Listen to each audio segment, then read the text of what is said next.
Welcome. I'm Halcyon. This is Hug Nation. Thank you for being here. Actually, you should probably stay a little bit away because I don't know if I'm still contagious. You see, I caught a case of the compares. Yeah, I found myself comparing myself to other people, other projects, and, even though I know better, it hit me hard and I started to feel a little funky and started to get down. So, like I said, I don't want to get it on you. I'm actually over it for the most part, but I don't know if I'm still contagious. And so there was a bunch of things that actually exposed me to the compares. The internet in general is a horrible element for exposure. There was a time when you can go throughout your day and except for network television and the books in your school's library and what your parents said, you didn't have awareness of all the other things that were happening in the world beyond your neighborhood. The internet now is pummeling you constantly with things. A lot of those things are ridiculous and time-wasting and pornographic and rage-inducing, but a lot of what the internet exposes you to is amazing people doing amazing things. And so one's own sense of self, if you try to place it in kind of the matrix of all these amazing people, if your system's weak and you succumb to the compares, it can be not inspiring to see so many people doing amazing things. It can actually become humbling and demotivating. And so my Facebook feed alone gives me exposure to so many amazing people and doing all sorts of inspiring things. And usually I'm super excited, like, yay, the world is going in the right direction. And then sometimes when I get a little weak, I go, oh my gosh, everybody's doing so much stuff. And there's another new podcast doing this, and there's another new book that's being released, and there's another new this, and there's another this, and like...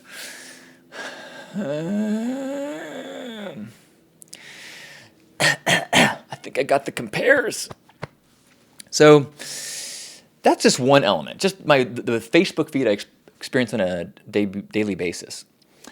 And then I was flipping through Apple TV, which I don't normally watch anything on television, but Apple TV, it's got all these channels. And just for the heck of it, I started drilling down into some channels, like the Comedy Central channel and the Funny or Die channel. And as I go in, and even like networks that I've never heard of. And there's just so much content, high quality content being created by incredibly talented people that I've never heard of. Tons of it. And just like all of a sudden, I get this feeling of, oh my gosh, there is so much quality stuff out there that there's not enough attention to find this stuff. There's just too, like, what are the chances of me finally doing something worthwhile to compete with the ones that's already there? Oh gosh, can you hear that? That's the compares. Oh. And so I kind of got in a little bit of a demotivated and paralyzed in that how can I get through? What's the point? There's so much good stuff. I mean, I certainly can't read or watch all this good stuff. And if there's so much out there that's good that I can't even read it all, well, why do we need my stuff out there? Maybe I should just turn on the TV and watch another couple seasons of House of Lies, which is my new show, by the way. And I have to admit, I am not proud of this, but there are a few people that I follow that when I am weak, I sometimes start to resent their success. I know that it's my self-frustration that I'm projecting. It's my fear of not being able to compete with them that makes me my subconscious look for anything about this person who's succeeding, doing well, and trying to find some reason to not like them, or to think that, oh, they don't deserve that. And so that's when the compares are even more diabolical, because not only do I become paralyzed and my own creativity is stifled, but I don't appreciate or enjoy or feel joy from other people's creations. Like I said, I'm doing much better.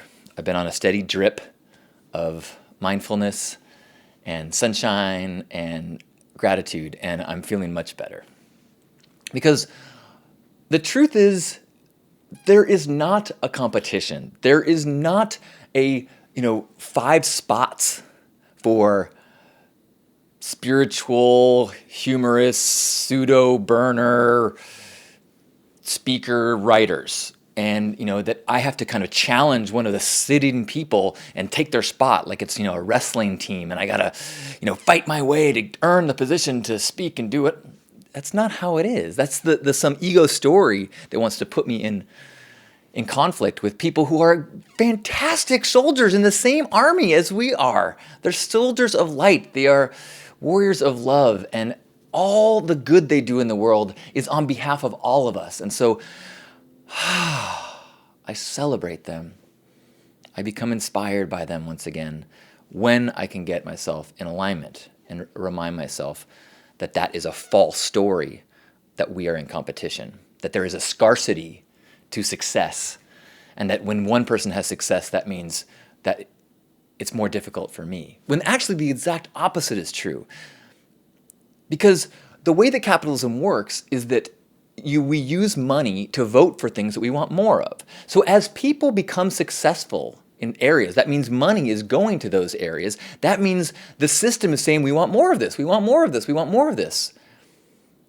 As Tony Robbins makes gazillion dollars, the system can support hundreds, thousands more coaches that are doing similar things. That's how the system works. The more successful Tony Robbins gets doesn't mean the bigger competition he is to me. That's a bad example. I don't consider myself in competition with Tony Robbins, except in the wrestling sense, because he and I want to go takedowns, because we got a beef. Don't tell him I said that. Not really. He'd kill me.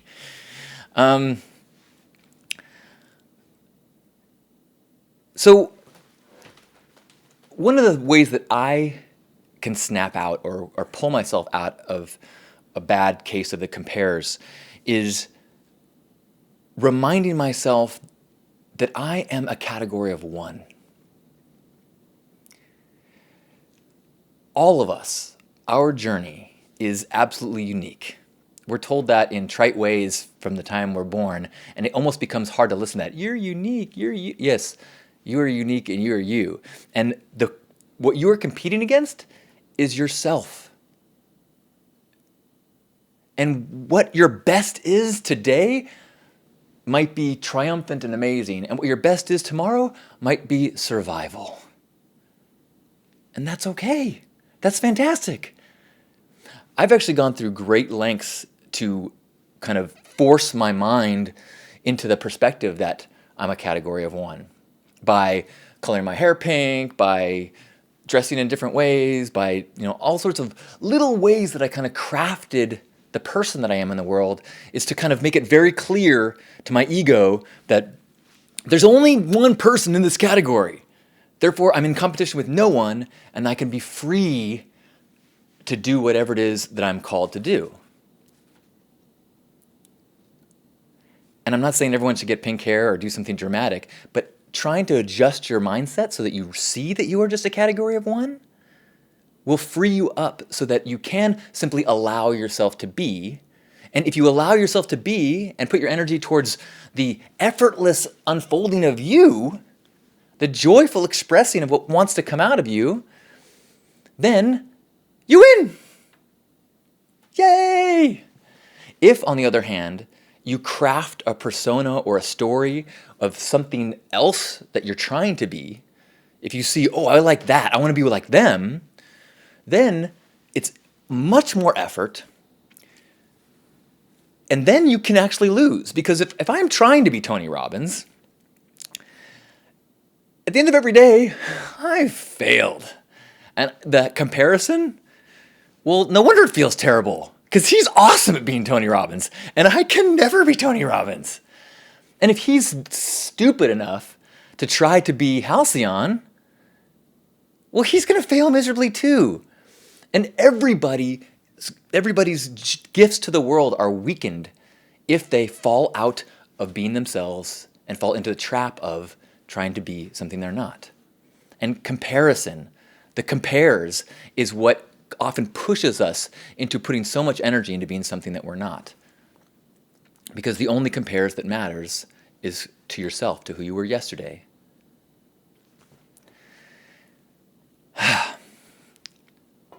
Seriously, Tony, if I see you with pink hair, we will have words. And then I'll ask you for your autograph. And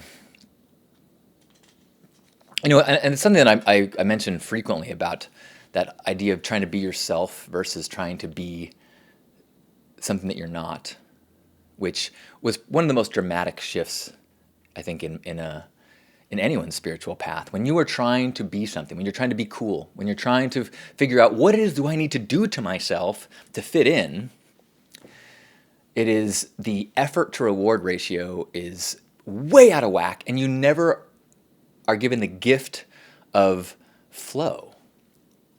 You have to work hard for everything. It's like trying to get a kite to fly when there's no wind.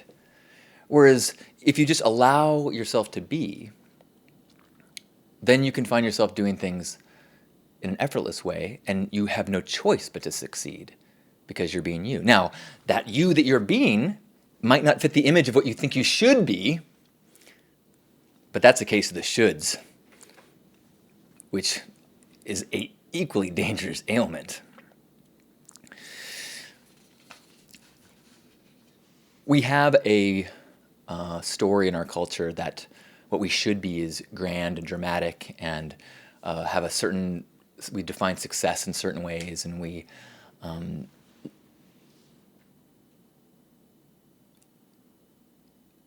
don't leave space for people to be joyful and successful in humble ways. The happiest people in the world, the most successful from a sense of peace and goodness and love, you've never heard of, because they're not driven by some insecurity or need to be heard. They don't have a calling to convince other people. They just are humbly joyful. And so the examples we have are big personalities, get your dreams. We have this trap. We don't have role models, except maybe within our family, of humble servants. So, I am saying this, as always, to remind myself that even as I'm getting rid of the very end of my case of the compares, my only objective is to be me. And there is no timeline on that. That doesn't mean there can't be slow elements and rapid elements. That means there can't be downtime and explosions of energy. And while I'm in a downtime, if I see someone from the corner of my eye who's doing grand things in the world, yay, thank you for picking up the slack. Not, I should be doing more. Because we are all doing exactly what we need to be when we are at our best. So this category of one is going to focus on doing exactly what he is called to do. And I hope that you can find that personal joy so that you can give your gifts in the grandest or the most subtle ways and just feel in alignment and in your truth. Because you're perfect. I mean, I'm not going to compare myself to you because I think you're perfect, and I think I'm perfect, and I think he's perfect, and I think she's perfect. Thank you for being you. and not trying to be me. I'm just kidding. You can try to be me, but eventually I think you'll figure out that the reward is in being yourself. That being said, if you want any hair dye tips, you know who to ask. I love you.